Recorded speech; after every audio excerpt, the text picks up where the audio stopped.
5 വക്ത് നിസ്കരിക്കുന്ന ആളുകളാണ്, നോമ്പ് നോക്കുന്ന ആളുകളാണ്. നമ്മൾ ഒരു സ്ഥാനാർത്ഥിയെ നിർത്തുമ്പോൾ അതെല്ലാം ഉൾക്കൊണ്ടുകൊണ്ട് നമ്മൾ ഇസ്ലാമികമായ എല്ലാ ചര്യകളെയും മുറുകെ പിടിച്ചുകൊണ്ടാണ് ഒരു സ്ഥാനാർത്ഥിയെ നിർത്തുന്നത്.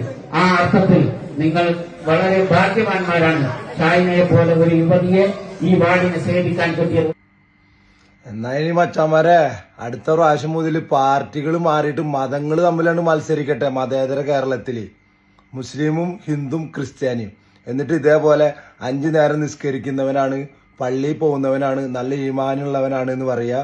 ഹിന്ദു ആണെങ്കിൽ 2 നേരം അമ്പലത്തിൽ പോകുന്നവനാണ്, രാമായണവും മഹാഭാരതവും വേദങ്ങളും ഉപനിഷത്തുകളും ഒക്കെ അറിയുന്നവനാണ് എന്ന് പറയാ.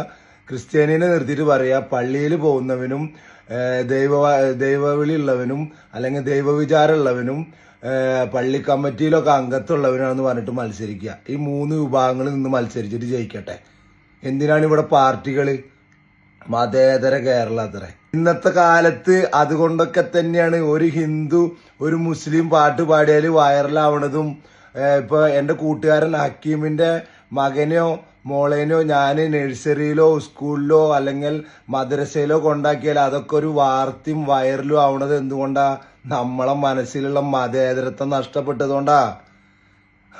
പറച്ചില് മാത്രമുള്ള മതേതരത്വന്ന് ഉള്ളില് മതേതരത്വം നഷ്ടപ്പെട്ട് അതിന്റെ അടയാളങ്ങളാണ് ഇന്ന് ഒരു ഹിന്ദു ഒരു മുസ്ലിം പാട്ടും അല്ലെങ്കിൽ ഒരു മുസ്ലിം ഒരു ഹിന്ദു പാട്ടും അല്ലെങ്കിൽ ഒരു പാട്ടിന് നൃത്തം വെക്കലും അല്ലെങ്കിൽ അങ്ങനത്തെ കാര്യങ്ങൾ ഇന്ന് സമൂഹ മാധ്യമങ്ങളിൽ ഇടുമ്പോൾ അല്ലെങ്കിൽ നബിദിനം വരുമ്പോ ഒരു ലഡു ഒരു ഹിന്ദു കൊടുത്താല്, ഒരു പായസം കൊടുത്താല്, അതല്ലെങ്കിൽ ശബരിമലയ്ക്ക് പോകുന്നവന് ഒരു തൊപ്പി വെച്ചവന് ഒരു ഗ്ലാസ് വെള്ളം കൊടുത്താലൊക്കെ ഇന്ന് സമൂഹ മാധ്യമങ്ങളിൽ വൈറലാവുന്നത് നമ്മുടെ മനസ്സിലും നമ്മളെ കേരളത്തിലും മതേതരത്വമില്ല എന്നുള്ളതിന്റെ ഒരൊറ്റ കാരണമാണ്.